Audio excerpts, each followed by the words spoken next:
नमस्कार, सभी दर्शकों का स्वागत है फिर से हमारे चैनल में ग्लोबल लेंस में। हमारे देश की संस्कृति को और हमारे सनातन धर्म को बचाने के लिए, उसकी रक्षा करने के लिए और पुनर्स्थापित करने के लिए जगत गुरु आदि शंकराचार्य जी ने 4 मठों की स्थापना की, हम सब जानते हैं। और ये 4 मठों के जो शंकराचार्य होते हैं, उनके प्रति हमारी काफ़ी श्रद्धा होती है, हमारी आस्था होती है। लेकिन हाल ही में स्वामी अविमुक्तेश्वरानंद के बारे में जो कुछ भी आ रहा है, उसकी वजह से हमारी आस्था, हमारी श्रद्धा को बहुत बड़ा एक आघात हुआ है, ऐसा हम कह सकते हैं। अब क्या हुआ, नहीं हुआ, इसकी बातें चर्चा तो कर रहे हैं लोग। क्या सच है, नहीं है, ये भी देखा जाएगा। लेकिन हाल ही में जो घटना घटी है, उसमें ADJ rape and POCSO special court के आदेश के अनुसार झूसी थाने में स्वामी अविमुक्तेश्वरानंद और उनके शिष्य मुकुटानंद ब्रह्मचारी के खिलाफ आईपीसी और पॉक्सो एक्ट की धाराओं के तहत एफआईआर दर्ज की गई है। और अब स्वामी या अवमुक्तेश्वरानंद और उनके जो साथी है वो कहते हैं कि हमारे खिलाफ षड्यंत्र है। षड्यंत्र है या नहीं है, वो बात को भी सर हम छोड़ देते हैं। या फिर ये राजनीतिक कोई कॉन्स्पिरेसी है, ये बात को भी हम छोड़ देते हैं। इनके पीछे आज कांग्रेस और सो कॉल्ड सर्वे सर्वा समाजवादी पार्टी के अखिलेश कुमार यादव खड़े हैं। इस बात को भी सर हम नजरअंदाज कर देते हैं। लेकिन इस बात को हम नहीं नजरअंदाज करते हैं कि जिस स्थान पर अ, हम जगत गुरु शंकराचार्य जो आदि शंकराचार्य को देखते हैं और उनके गद्दियों पे बैठे हुए इस तरह का एक शंकराचार्य के खिलाफ आरोप लगता है, तो हमारी श्रद्धा, हमारी आस्था को बहुत बड़ा आघात पहुंचता है। और जब हम बोलते हैं कि हमारी संस्कृति की रक्षा होनी चाहिए, हमारे नौजवानों को हमारी संस्कृति की ओर खींचना चाहिए, तो फिर इस तरह का जब कुछ होता है, तो वो भी बहुत बड़े दुविधा में फँस जाते हैं। तो आइए आज इसी के ऊपर हम चर्चा करते हैं और चर्चा के लिए हमारे बीच उपस्थित है हमारे बहुत ही विशेष मेहमान senior political analyst Devendra Kumar sir. Sir, thank you once again. धन्यवाद वर्षा जी, आपका और आपके दर्शकों का। सर, ये बात बताना भी मुझे इतना दुखद लग रहा है कि शंकराचार्य की गद्दी पे बैठे हुए अवमुक्तेश्वर आनंद के ऊपर अ, पॉक्सो एक्ट की तहत सर एफआईआर दर्ज हुई है सर। तो आप क्या कहेंगे सर? देखिए, एक ऐसे पद पर स्वामी अविमुक्तेश्वरानंद जी बैठे, तो उनके विरुद्ध कुछ भी एक एक अक्षर भी बोलना, वो जिस महापुरुष ने इस परंपरा का आरंभ किया था, उनको उनका अपमान करना होगा। क्योंकि श्रीमद आद्य शंकराचार्य जी, जो तमिलनाडु के कालरी में जन्मे, वहां से पूरे भारत का भ्रमण किया, चलते-चलते किया और किसी से भी किसी उन्होंने शास्त्रार्थ किए, विवाद नहीं किए। किसी के साथ वाद या विवाद नहीं किया, शास्त्रार्थ किया। और आज जो ये स्वामी अविमुक्तेश्वरानंद जी जो कर रहे हैं, उनके इर्द-गिर्द, उनके आस-पास में, उनके विषय में जब हम ये नाम भी बोलते हैं, तो सबसे पहले हमारे मन मस्तिष्क में ये आता है कि क्या हुआ? कोई नया विवाद खड़ा कर दिया क्या? यस। तो कहाँ वो पूजनीय व्यक्ति, वो व्यक्तित्व, व्यक्ति भी नहीं कहूँगा, वो व्यक्तित्व है, जिनके पैरों की धूल के कण के समान भी आज की वर्तमान स्थिति में कोई नहीं है। आप सोचिए कि उनका शास्त्रार्थ और शास्त्रार्थ करने की जो उनकी परंपरा, मंडन मिश्र के साथ शास्त्रार्थ करने बैठते हैं, न्यायाधीश वो मंडन मिश्र की पत्नी को बना।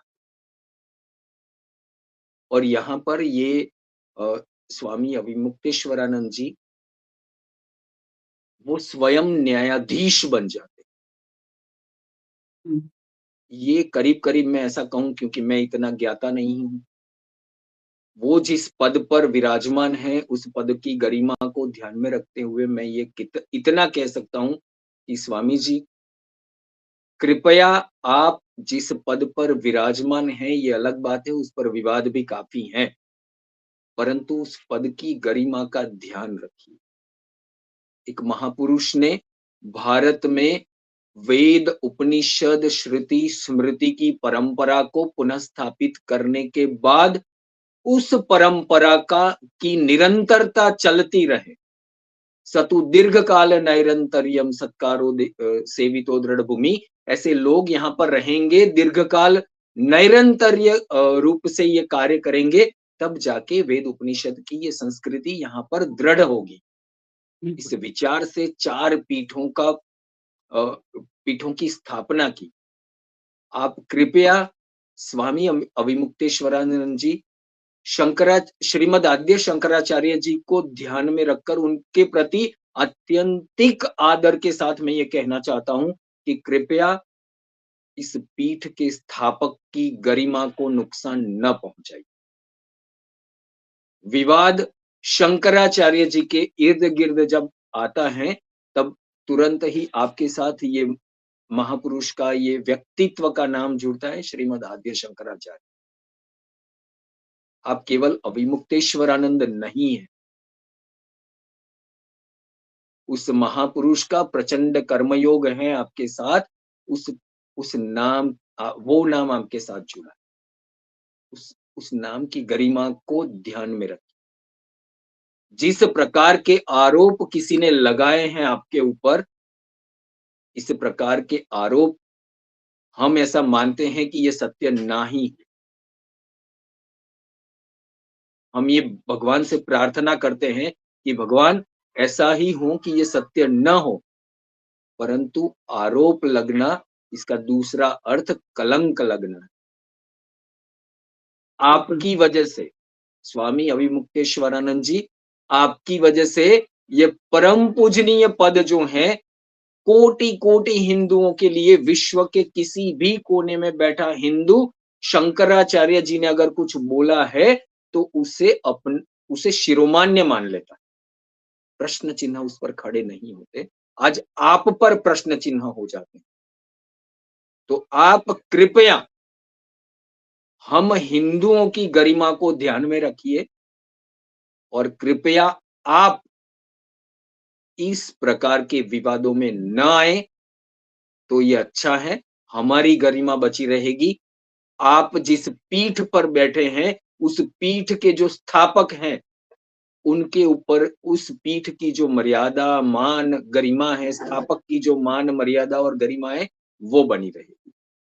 पोक्सो जैसे एक्ट अगर आप कर लगाए जाते हैं, आपके ऊपर अगर कोई यौन शोषण का आरोप लगाता है, तो ये केवल आपके ऊपर नहीं होता।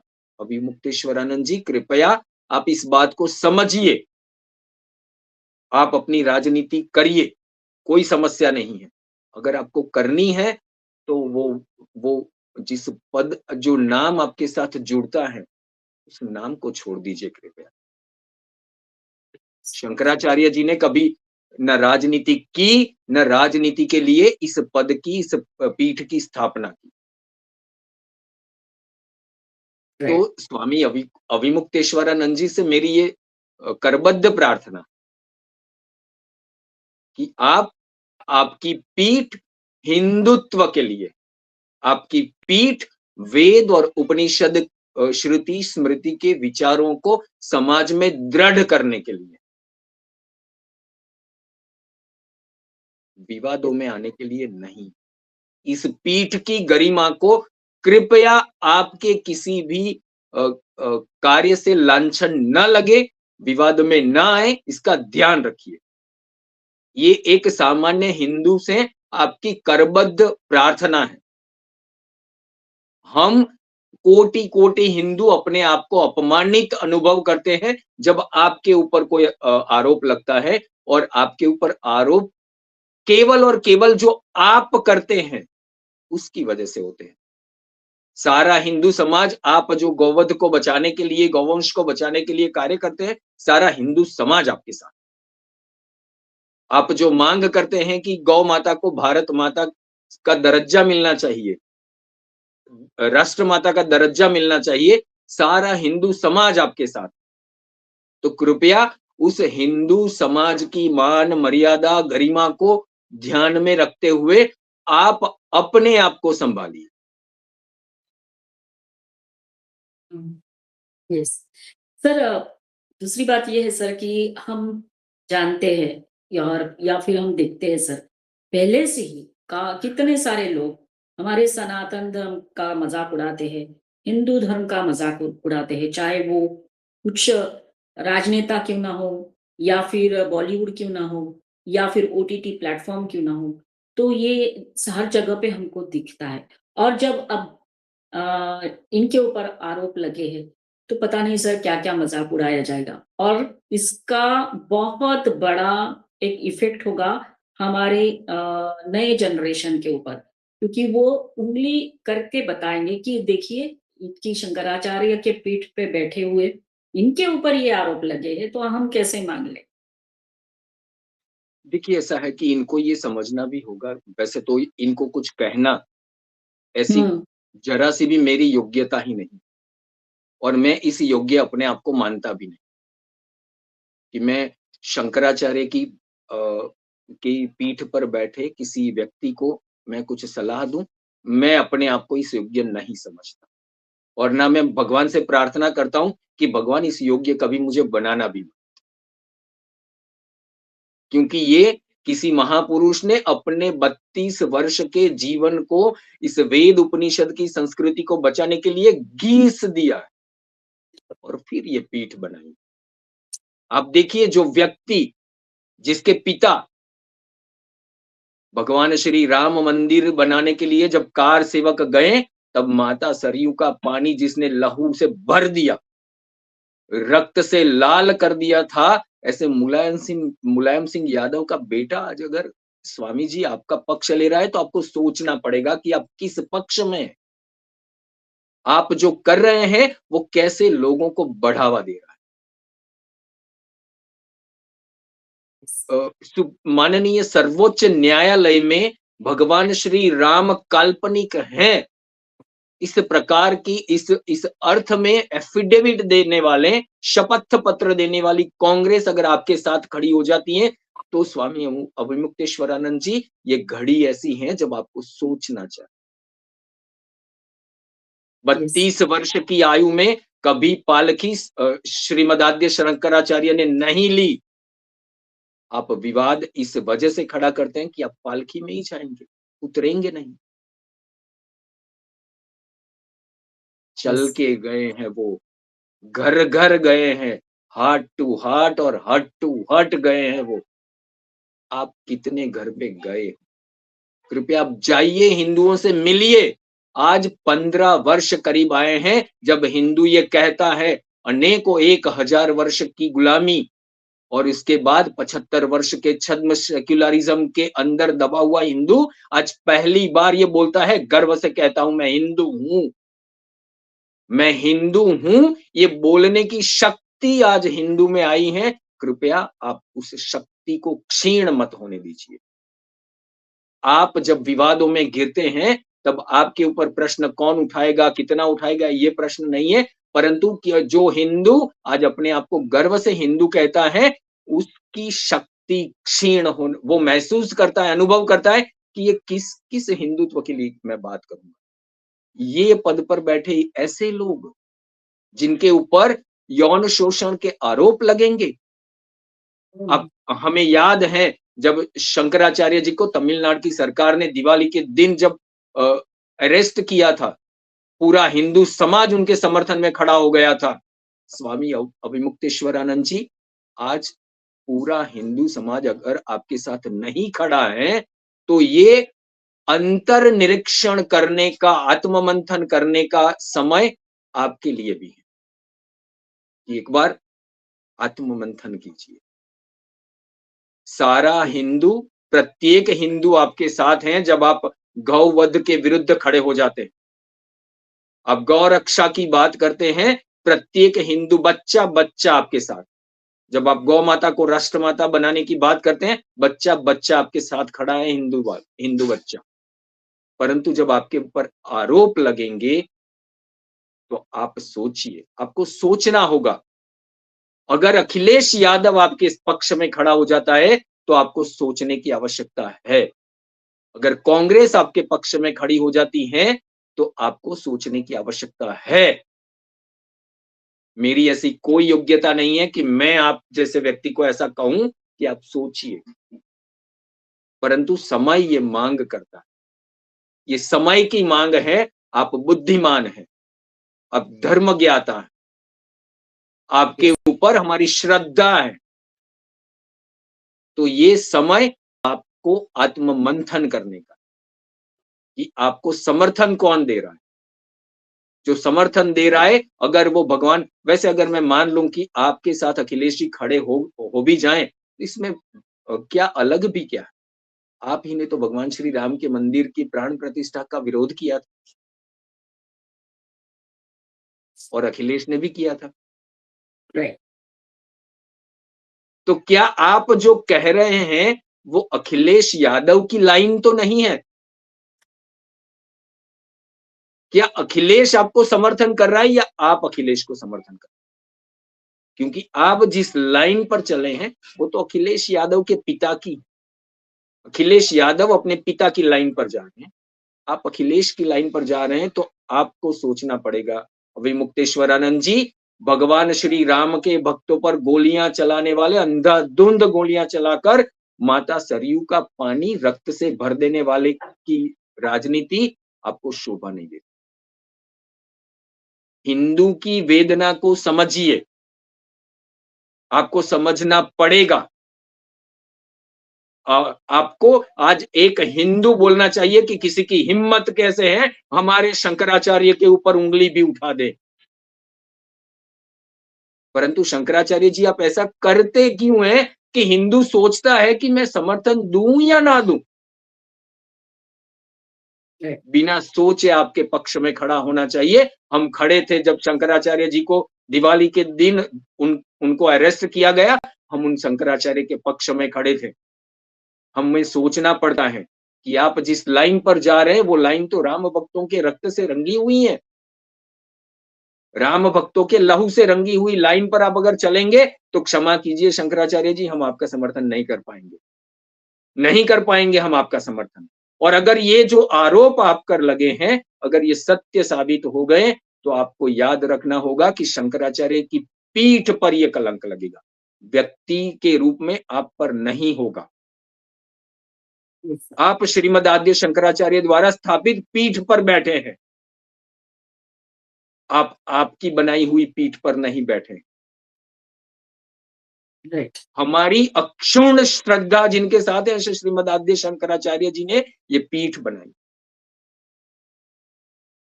तो ये ध्यान में रखना होगा। आपका आचरण ऐसा होना चाहिए, श्री अभिमुक्तेश्वरानंद जी स्वामी, आचरण आपका ऐसा होना चाहिए कि कोई हिंदू आपके ऊपर आरोप लगाने से पहले अपने गिरेबान में झांक लें कि मैं किस पर आरोप लगा रहा हूं। अगर मैंने ऐसे आरोप लगाए, तो कोटि कोटि हिंदू आज मेरे विरुद्ध खड़े हो जाएंगे, परंतु नहीं हो रहे हैं। आपके आचरण में कहीं ना कहीं तो क्षति है। अभिमुक्तेश्वरानंद जी, उस क्षति को सुधारिए। मेरी ऐसी योग्यता नहीं है कि मैं आपको क्षति दिखाऊं।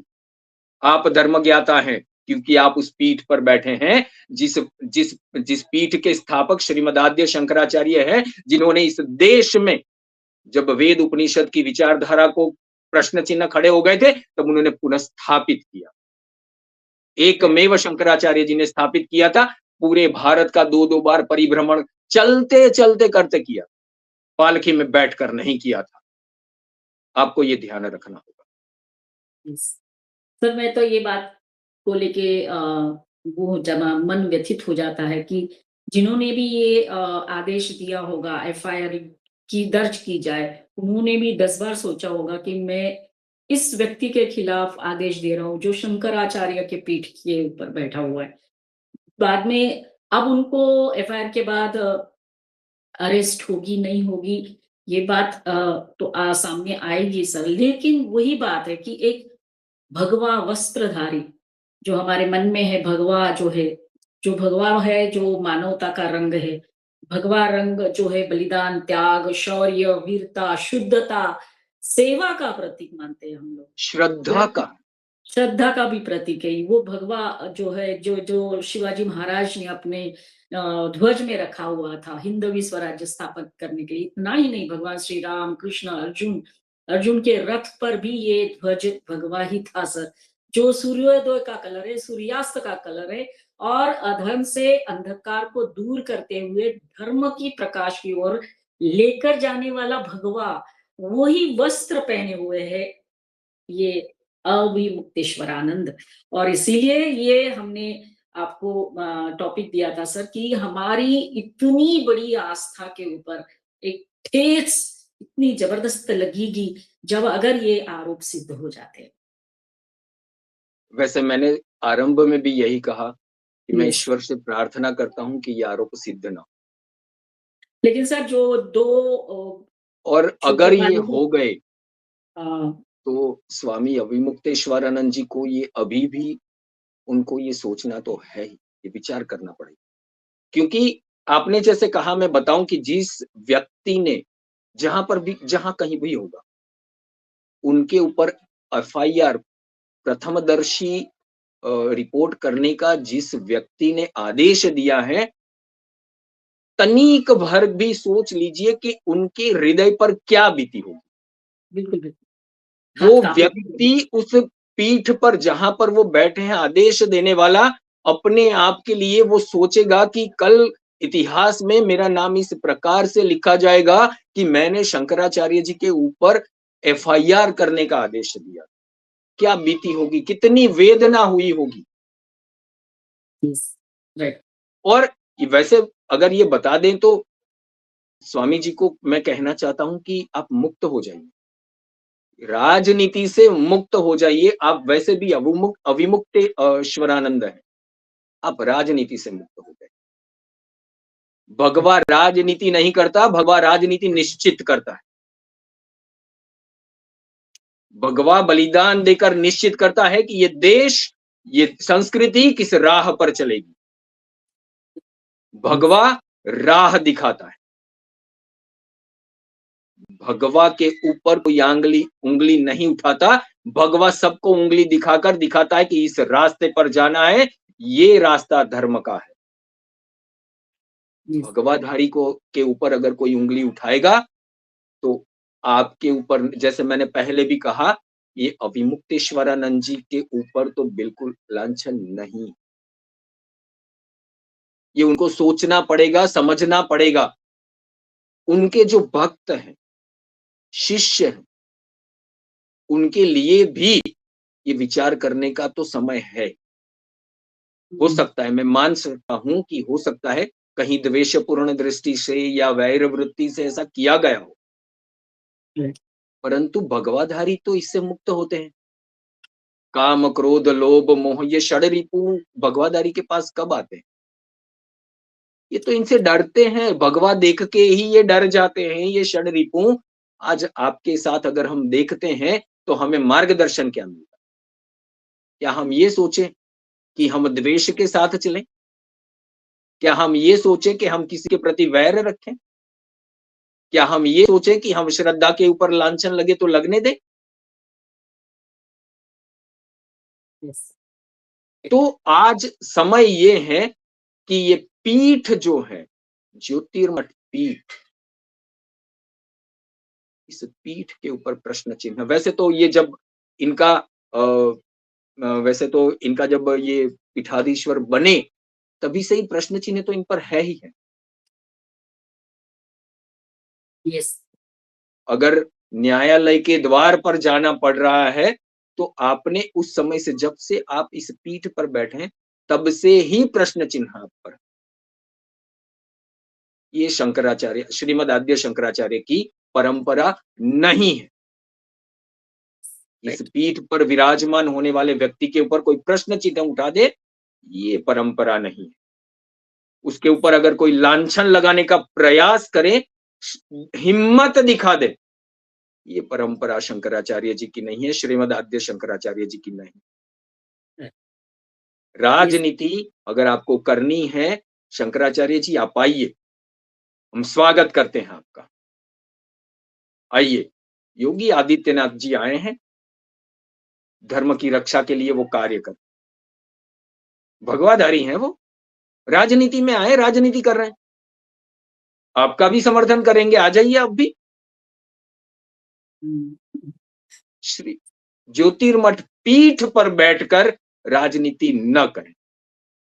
Right sir. आप यस। राजनीति के अखाड़े में ही आ जाइए। हम समर्थन करेंगे आपका कि आप हमारे शंकराचार्य थे। आपको इस राजनीति वालों ने विवश कर दिया, इस वजह से आपको राजनीति में आना पड़ा। हम बैठे हैं आपका समर्थन करने के लिए, परंतु पीठ पर बैठकर राजनीति ना करें। यस। हमारे हृदय में इस पीठ के लिए कोटि-कोटि सम्मान है। तो आप इस पीठ पर बैठकर राजनीति ना करें। अभिमुक्तेश्वरानंद जी, आप राजनीति के अखाड़े में आ जाइए, खुलेआम आ जाइए। आपको उत्तर प्रदेश का मुख्यमंत्री बनना है, हम साथ में हैं आपके, मैं आऊंगा, बन जाइए आप मुख्यमंत्री। खुली राजनीति में आ जाइए, छुप कर राजनीति। श्रीमद आद्य शंकराचार्य जी ने जिस जिस व्यक्ति के साथ शास्त्रार्थ किया, अलग से नहीं किया, आमने सामने बैठकर शास्त्रार्थ किया था। विरोक्त रूप से कीजिए। वीर वीर हमारे भगवाधारी इस प्रकार से छुप कर नहीं करते, वीर होते हैं, धीर होते हैं, यस सर। गंभीर होते हैं। श्रीमद आद्य शंकराचार्य के कदम कदम पर ये भारत की संस्कृति चली है, तब जाके आज मैं और आप प्रत्येक व्यक्ति गौरवान्वित हैं कि हम हिंदू हैं। मैं वेद का वंशज हूं, मैं वेद की विचारधारा का वंशज हूं। मैं मैं उपनिषदों का उत्तराधिकारी हूं। मैं उपनिषद की विचारधारा का उत्तराधिकारी हूं। ये अगर मैं कह सकता हूं तो श्रीमद आद्य शंकराचार्य के उस कर्म योग के कारण, जिन्होंने इस पीठ की स्थापना की थी, राजनीति नहीं की थी। अरे राज्य तो उनके चरण में आकर पड़ जाते, अगर वो केवल केवल वो ये इनडायरेक्ट रूप से भी कह देते ना, तो ऐसे राजा थे, वो उनके चरण पर राज रख देते। छद्म राजनीति करने की आवश्यकता नहीं है। आप आ जाइए, खुली राजनीति में आ जाइए। चलिए हो जाए, दो दो हाथ वहीं पर भी हो जाए। माघ मेले में तो खैर कर ही दिया आपने, तो यहां पर भी हो जाए। आ जाइए, देखते हैं कि भगवा किस भगवाधारी के साथ हिंदू समाज खड़ा है, आपके साथ या योगी आदित्यनाथ जी के साथ। यस। मैं ये डंके की चोट पर कहता हूं कि भारत का हिंदू, प्रत्येक हिंदू, आज स्वामी अभिमुक्तेश्वरानंद जी 100% आपके साथ नहीं है, परंतु वो प्रत्येक हिंदू 100% रूप से योगी आदित्यनाथ जी के साथ खड़ा है। तो इसका भी एक परीक्षण हो जाए, आ जाइए आप भी। क्यों ऐसे अखिलेश जी के पीछे छुपकर क्यों वार कर, क्यों एक शिखंडी की तरह अखिलेश यादव आपके आगे आ जाते, शब्द योग्य नहीं है। परंतु जब अर्जुन ने भीष्म के विरुद्ध युद्ध किया था, शिखंडी को राइट। शिखंडी महारथी था, ऐसा वैसा योद्धा नहीं था, शिखंडी महारथी था। ये तो सबको मालूम है सर। सब जानते हैं, परंतु यस। अखिलेश यादव आपके बचाव में आते क्यों है? हुँ, क्या उनके इंटरेस्ट है? अगर उनके इंटरेस्ट है, आप भी उनके समर्थन में आ जाइए। अगर वो आपके समर्थन में, एक बार हो जाए राजनीति, खुली राजनीति हो जाए, देख ही लेते हैं, हम भी देखते हैं कि उत्तर प्रदेश के हिंदू किस भगवाधारी के साथ है। Yes, yes sir. तो ये तो सर अब पता चलेगा कि अभी एफआईआर दर्ज होने के बाद उनको अरेस्ट किया जाएगा, नहीं किया जाएगा। लेकिन जो राजनीति का रूप अब सामने आ रहा है, इसकी वजह से हमारे मन में कई सवाल जो खड़े हुए, इस बात के ऊपर ही हमने चर्चा की। हम सर आपको फिर से धन्यवाद देना चाहेंगे कि आप हमारे साथ जुड़े और सभी दर्शकों को कहेंगे कि हमारा ये वीडियो ज़रूर देखिए, लाइक करिए, कमेंट करिए, शेयर करिए और हमारे चैनल को सब्सक्राइब करते रहिए। धन्यवाद सर, जय हिंद, वंदे मातरम। मैं अंत में भी ये बात कहना चाहूँगा कि स्वामी अविमुक्तेश्वरानंद जी को किसी भी प्रकार की सलाह या सूचन देने की योग्यता मेरी कतई नहीं है। ये एक सामान्य हिंदू का की वेदना है, जो शायद मेरी जिह्वा से निकली। आपका भी बहुत-बहुत धन्यवाद। जय हिंद, वंदे मातरम। यस।